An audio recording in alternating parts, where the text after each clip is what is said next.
What is going on, everybody? Happy Thursday. Welcome back to another chat with Coach Morgan. Let's talk cheat meals. So, this term, this phrase, this statement is super common, super prevalent in the health and fitness industry. You hear this idea of, quote, cheat meals all the time on a day-to-day basis in the industry. Like, oh, I had a cheat meal. Oh, you can have your cheat meal on the weekend. Oh, you can cheat meal this, cheat meal that. So I'm going to be just really frank with you right off the start. I really dislike and think this terminology and usage of cheat meals needs to be thrown out. Because here's the thing. There is no moral aspect to food, right? A colleague of mine said it really well today that, we're not cheating on spinach at the altar to go be with ice cream, right? There's no morality to food. And so this idea of cheat meal is like you're doing something you shouldn't when you're eating the food, when you're choosing to eat the food.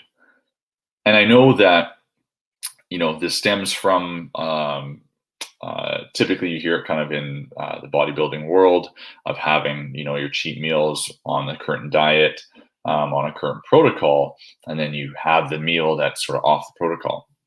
Now, this isn't to say that there aren't foods that, yes, are more densely nutritious than others, and that other foods aren't as nutritious for us, and maybe we shouldn't have those. And that's typically what is associated with cheat meals. But again, the term cheat meals plays into this idea of this morality and this emotional connection to it that I think puts people down a rabbit hole that is not conducive to their growth. It's not conducive to them becoming better and becoming more connected with the process and with their journey. And that's what I want to challenge on with this idea of cheat meal. That we stop thinking about it, we stop utilizing that term that way, right? You having a meal that you typically don't is not a cheat meal. You didn't cheat on anything. You had a meal, you ate some food. It's like thinking that if I miss one workout or I do one bad workout, all of my fitness is gone. And again, bad in quotations, that all of my fitness is gone. That's just not the case. When we have a meal that maybe is out of norm for what we typically eat, it's not a cheat meal. It's just a different meal. And I know that I'm sounding very semantic with this, and it's like the verbiage, but the verbiage matters. Us using this term on a regular basis and telling ourselves, "Oh, it's just a cheat meal," we're imprinting in our mind this idea of, escapism. This idea of what I'm doing on a regular basis, I don't actually enjoy. That I don't actually it's not actually as important, or it's not what I truly would like to be doing.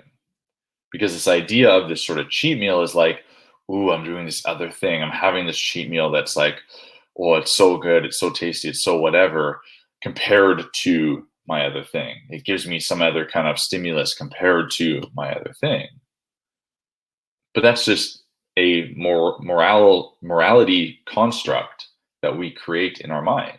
That's not conducive to us actually growing or stepping forward or being able to be consistent and continue on our journey effectively. So again, I challenge you to throw the idea of cheat meals out. Like, this doesn't mean that you just now have free reign. Just cheat meals, they're not a thing, so I can eat whatever I want and it's all good.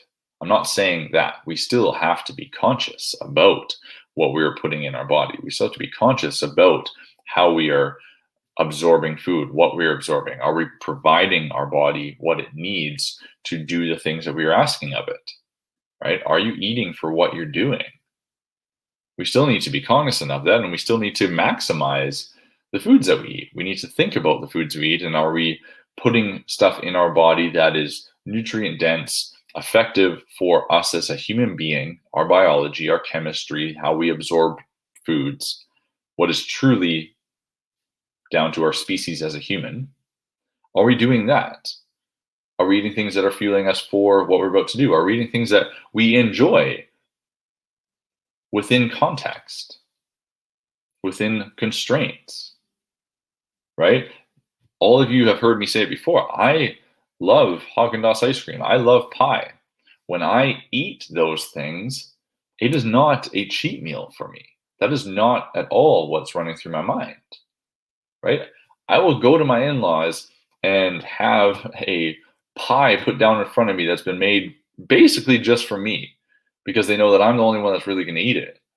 And yeah, I will most likely eat half of that pie. But that's not a cheat meal for me. That's food that I am enjoying in front of me. Is it within the norm of what I eat on a day-to-day basis? Hell no. But it's not a cheat meal because I'm not deviating from anything by eating that. I'm still enjoying what I eat, which is the foundation of what I eat. I eat foods that I do enjoy and that are nutritiously nutrient dense for me. Again, I eat foods that I enjoy eating that are also nutrient dense and provide me what I need.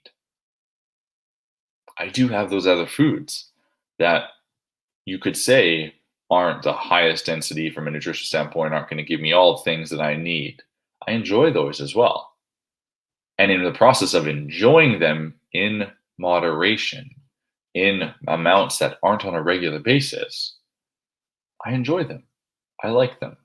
They're part of my life. They're part of my food that I eat. But having them in one-off occurrences every so often doesn't mean that everything else has fallen off. Doesn't mean that all the wheels fall off the wagon. So I don't consider it a cheat meal.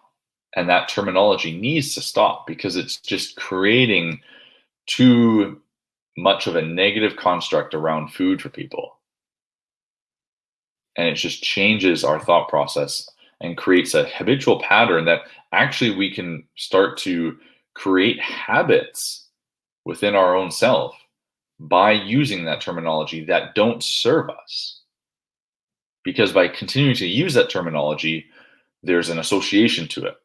And then our brain creates a connection to that association and it wants to repeat that association. And so then you start to just crave those cheat meals more and more and more and more and more and more.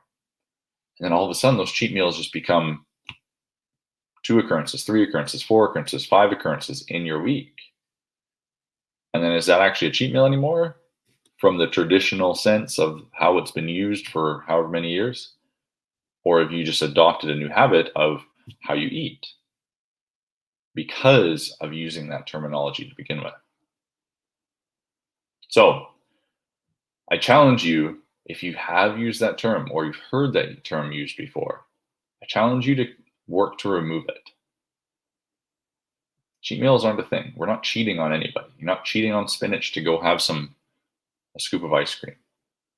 Okay, just like you're not cheating on ice cream to go eat something nutritious like some good old russet potatoes. Whatever it is that you enjoy that way. Choose foods that are nutritiously dense and provide you what you need to execute your day-to-day, that make or allow you to feel energized, allow you to sleep well, allow you to be focused, allow you to have the energy to execute your workouts, your day-to-day, your cognitive function. Choose foods that do those. And enjoy what you're eating. Enjoy what you're eating. And when opportunities come up, things come up that present other variants of foods that are not within the normal realms of what you eat, have a slice. Cookie, whatever the thing is, enjoy it in that moment. And then you go back to what you already been doing. You didn't cheat on anything. You didn't deviate from anything. You had something else that you enjoyed.